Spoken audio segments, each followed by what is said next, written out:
Hi everybody, welcome back to our channel. And welcome to beautiful Belgium. We just spent an extended weekend here and hit Brussels, Ghent and Bruges.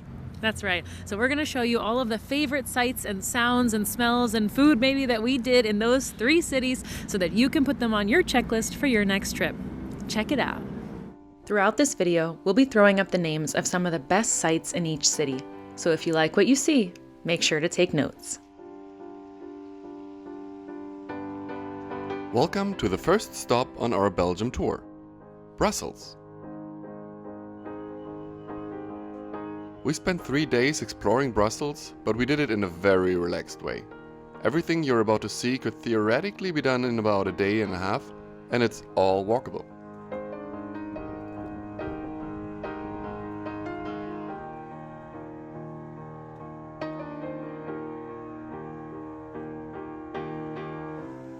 For reference, we were in Belgium at the end of March through the beginning of April, so the weather and garden conditions are reflective of that season.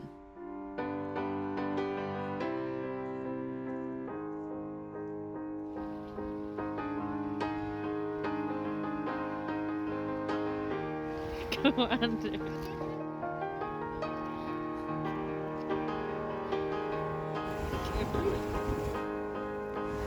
Bye.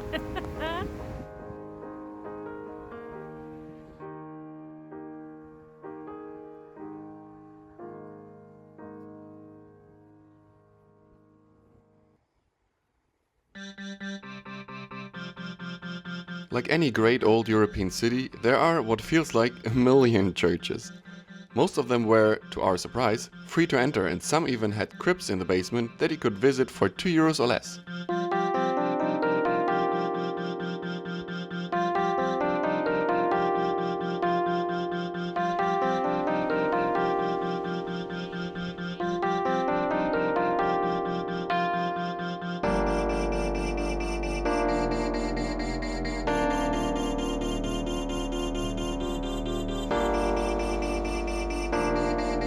This strip of stores and restaurants is a can't-miss stop for the avid shopper, or avid window shopper if you're like us.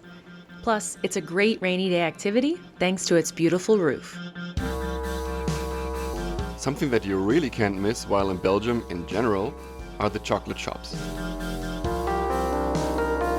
And that's not just because the chocolate is absolutely delicious, but also because you literally cannot take 2 steps without running into another chocolatier. So what do you want for Easter in your basket? I found something. Can you imagine? That would take me a whole 2 days to eat it.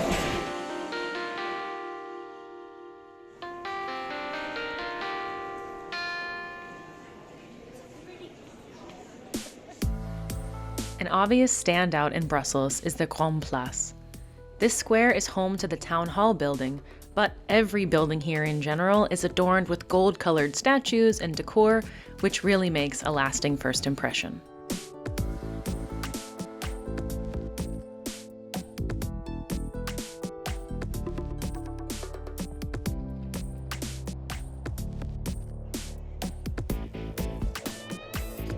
This little guy may be small, but his influence is mighty.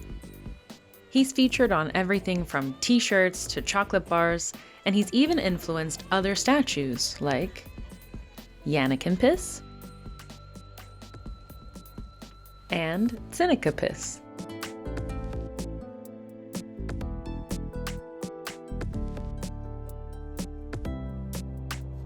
And right next door, you'll see that he's also inspired some donut makers.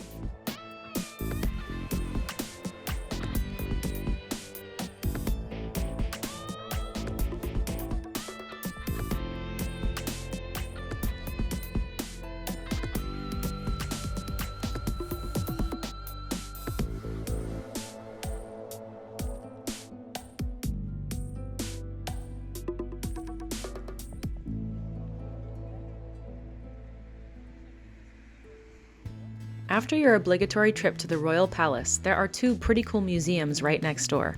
And pro tip, on Wednesdays after 2 p.m., the Musée Bellevue is completely free. If you've seen any of our travel videos before, then you know we give honest reviews about whether or not a super hyped activity is actually worth the visit or not. In the case of the Choco story, for €15, the price is a bit high, but we did learn quite a bit from the audio tour and got to taste some delicious chocolate. But be prepared to trip over other people's children constantly. For half the price of the Choco Museum, however, the museum inside Porte de Hal is totally worth it.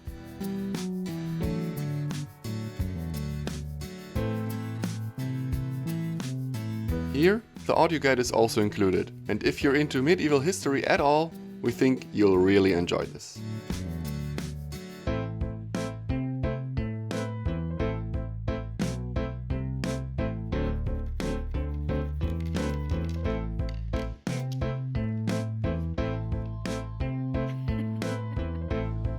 There were many interactive activities placed throughout the museum, and if you're a child like me, in each room there was a hunt for little duck footprints that led to little rubber ducks. On theme? Not sure, but fun! 10,000%.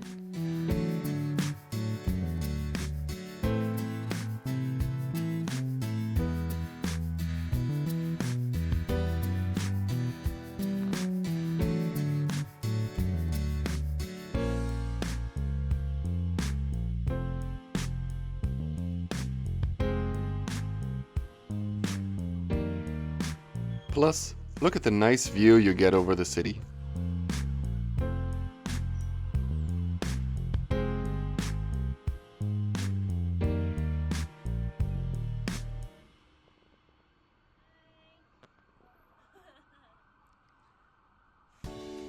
The next thing you're about to see, we cannot really explain.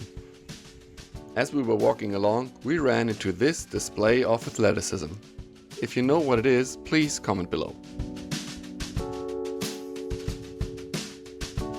This is one of the farthest landmarks outside of everything else we've shown so far, but if you're in the area, it's definitely worth a visit.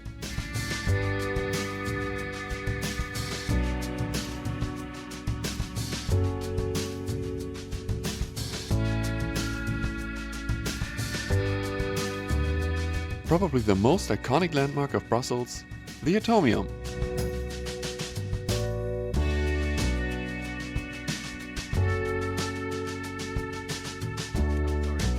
You can either pay to go inside of it, or just stand on the sidewalk for 10 minutes trying to find your own reflection, like we did.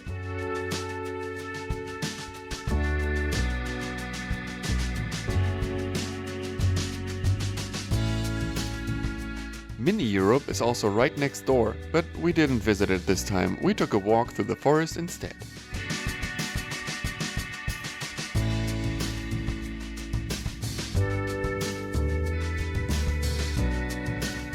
Not only is this another beautiful park, but if you like cars, attached to it is Auto World.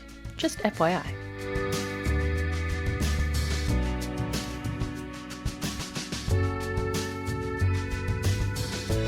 Just like chocolatiers are everywhere, you also can't come to Brussels without noticing their connection to the EU. They're known as the capital of the European Union, and it's quite evident by all the relevant buildings throughout the city. Now let's get out of Brussels for a bit, shall we?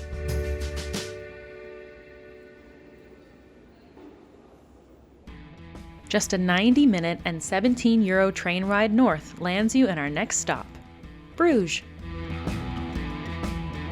We spent exactly 24 hours exploring Bruges, so everything you're about to see can literally be done in one day. Since Bruges is smaller than Brussels, a great way to start off your trip is just to wander the beautiful streets.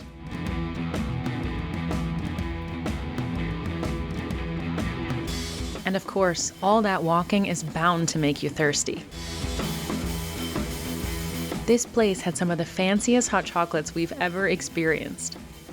I got a Speculatius hot chocolate. And I got a praline hazelnut. Delicious.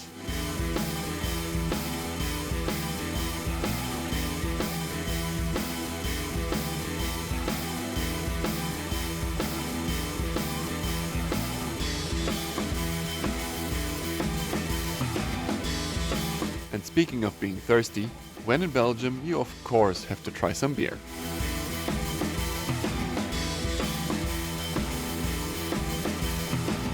Here at the Halve Maan, they've had to get creative about the transport of their beers.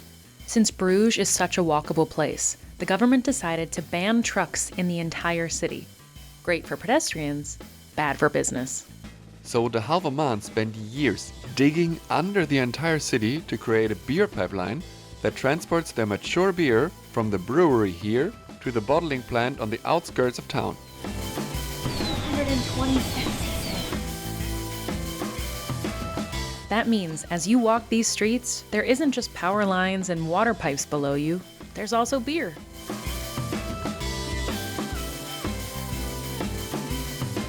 We decided to take a tour of the brewery, which not only featured great views of the city, but afterwards we also got to try 2 of their brews.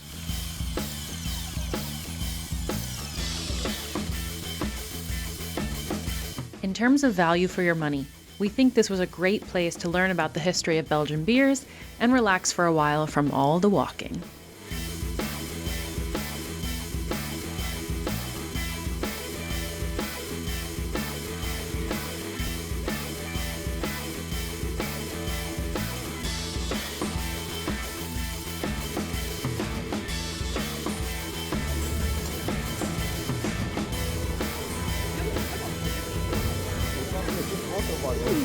What, 11% alcohol? 9? Triple. 9% for a beer.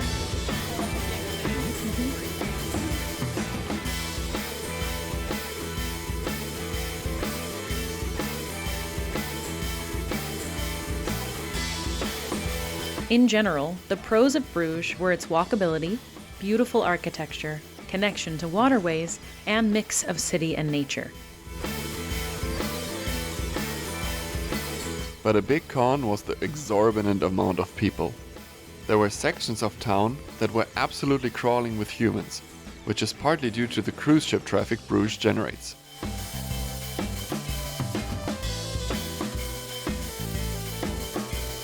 Just be aware, you may have to share your personal space every once in a while.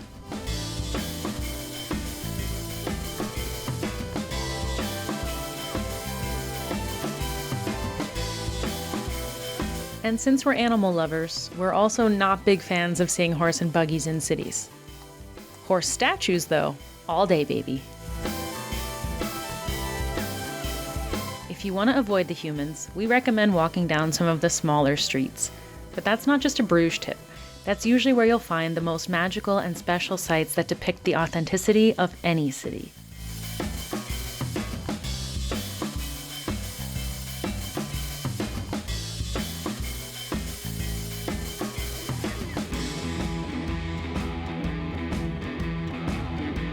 Don't forget to tip street musicians if you enjoy their music.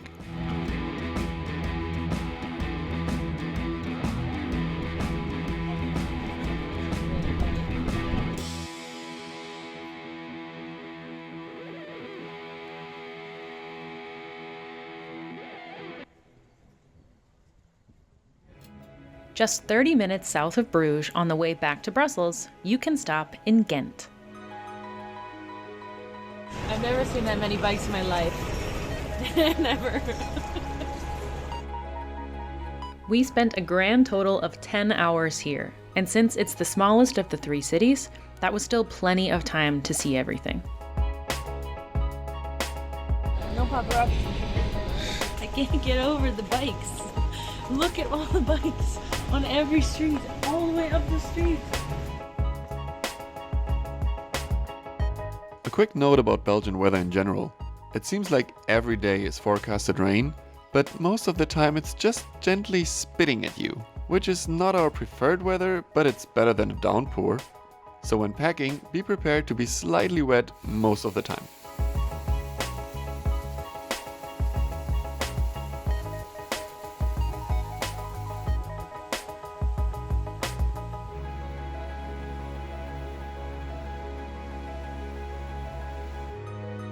In comparison to Bruges, Ghent was a much less overcrowded town that had the same amount of beautiful architecture and charm. +1 for Ghent. It feels like you can walk the entire city in about a half hour, which also means it's not exhausting.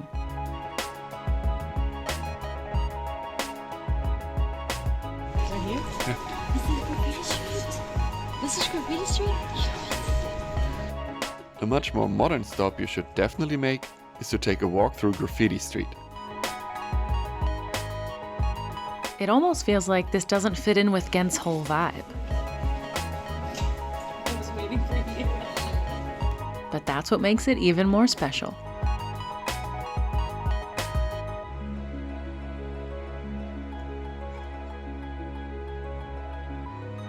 One of the most surreal sights in Ghent is Gravensteen. 1 minute you're walking down a normal street, and the next you're staring at a full-on castle with a moat. That's definitely one of the most fairy tale moments of Belgium by far. And for your final step on the Ghent circuit, head over to St. Michael's Bridge.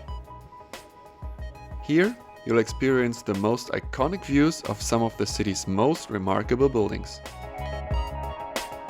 Well, that was our little stint in Belgium. We were actually pretty lucky with the weather most of the time, but now you see how it looks like in the background. Not today. Not today. We hope you enjoyed it still. We definitely did. There were so many beautiful spots, and yeah. Don't forget to like and subscribe. Yep, exactly. And we'll see you in the next video. See you in the next one. Bye.